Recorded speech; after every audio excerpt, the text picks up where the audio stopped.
योहान 2:15 मध्ये काय सांगतोय, जगाच्या गोष्टीवर कधी तुम्ही प्रेम करता तेव्हा काय म्हणतोय, माझ्या पित्यावर प्रेम नाही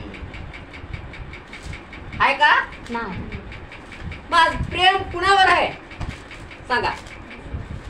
रविवार एकदा चर्चेत जातो, प्रार्थना करतो, दशमभाग देतो, कानिके देतो, येशू येशू येशू येशू येशू म्हणतो, आणि बाहेर गेलं की मी परवा विदर्भात गेलतो, एक साक्षी सांगतो तुम्हाला. प्रार्थना केल्या, सगळं झालंय, आराधना केल्या, बाहेर पास्टर गेलाय, बहिणी बहिणी मारायला. Praise the Lord. का सांगा?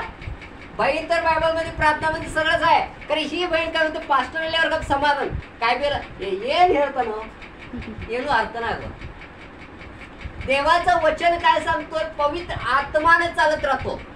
योहान 16:13 मध्ये काय सांगतोय, मी थांबणार, मी थांबत नाही, कधीच मी थांबत नाही.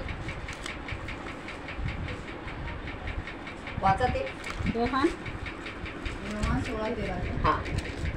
तरी तो सत्याचा आत्मा येईल, हा. तेव्हा तो तुम्हाला मार्ग दाखवून सर्व सत्यात नेईल, कारण तो आपल्या स्वतःचे सांगणार नाही. बघा सांगा, आज मी स्वतःच सांग, बस स्वतःच सांगालोय का नाही. का वचनातलं आहे सांगालोय? वचनातलं आहे. काय तर मध्ये पास्टर स्वतःच घातला. प्रकटीकरण 22:10 मध्ये काय सांगतोय, जो कोण आत त्याच्यामध्ये घालायचं नाही आणि काढायचं नाही. मग आम्ही काय करायला,